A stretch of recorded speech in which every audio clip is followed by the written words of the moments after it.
Hey guys, it's Jesse here, and the Bengals absolutely collapsed in that game against Buffalo. It was snowy, it looked exactly like the divisional matchup, and it started exactly like the divisional matchup. The Bengals were pretty controlled. They were getting around 2 to 3 yards per run on their first 2 or 3 drives, and they were scoring touchdowns like that. Super easy. They had one drive that was like 14 plays. The next drive, they did it in 6 plays. They were showing that they could either push the ball down the field super quickly or they could take it slow and methodical. And I was shaking in my boots. It was obviously scary. I'm like, okay, our defense has completely thrown everything out the window from last week because Joe Burrow gets the ball out super quickly. And at least with A-Rod, we were able to, just, you know, destroy him somehow. I don't know what we did, but we just clamped his receivers. But Jamar Chase and T. Higgins and Mike Gesicki all had very big impact plays. But one thing I saw that I really liked from this Bills defense, we didn't even allow 70 rushing yards. I think their leading rusher was Samaje Perine with around 34 or something like that. And Chase Brown had 12 carries for 22 yards. So we really just made them one-dimensional, and they could only pass the ball. And shout out Christian Benford once again. He had a sack in this game, and he had a pick for a touchdown.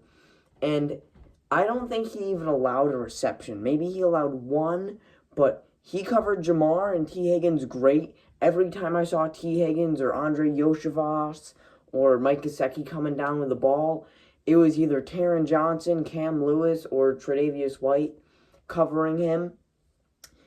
Christian Benford was just playing outstanding defense, and the game changer was 28-25 when Jamar was just sitting there like, give me the ball. And Joe Burrow was like, oh.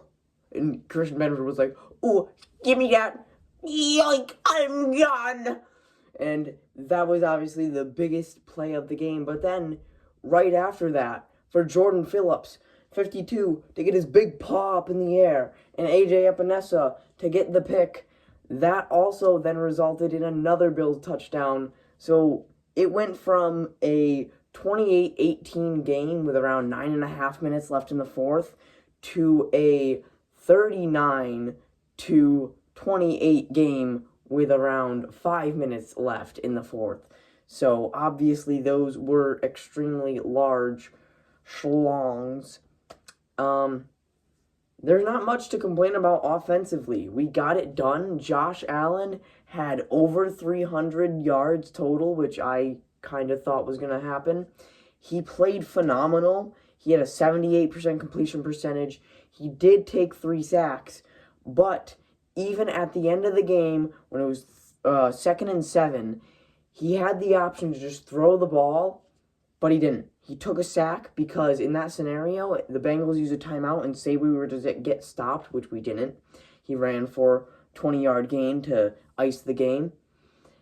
That would have resulted in the Bengals having more time to go down and score a touchdown, but he played it smart. He took what the defense gave him. And obviously you want your quarterback to do that, and at times they let him loose. Josh Allen with that 40-yard rushing touchdown, his longest rushing touchdown in the regular season of his career. And James Cook had that crucial fumble at the 1-yard line. But other than that, James Cook did pretty well, 18 carries, 80 yards, and it was so nice seeing Dalton Kincaid back. Even though he was on a snap count, he did well blocking, and he definitely was a threat through the air, and Josh Allen seemed a little more comfortable just knowing he has that receiving threat there. But hopefully we can get Josh Palmer back, because next week is against the Patriots, and I'm definitely scared about that. But shout out Dawson Knox, man. DK, the 2 DKs are just my favorite people. It's like sometimes most of the time, Dalton Kincaid goes off. But then we got to see Dawson Knox go off from 93 yards. And even though he didn't end up getting a touchdown, it went to Jackson Hawes instead. So our tight ends really played a major role, and we ran 2-3 tight end sets with a fullback, Reggie Gilliam, very often. And then another play that could have changed the game is Ty Johnson slipping on that should have been touchdown run, which ended up resulting in only a field goal in that drive. But hey, we got the dub 39-34, and my prediction of around 800 total offensive yards was pretty close. I think there was 750 or so, and there was one turnover by the Bills, James Cook. He fumbled twice, though, and then the Bengals also turned it over twice, but both of those were tipped INTs, which reversed the game completely. And then also that penalty for Buffalo to go for 2 and converting was also extremely large.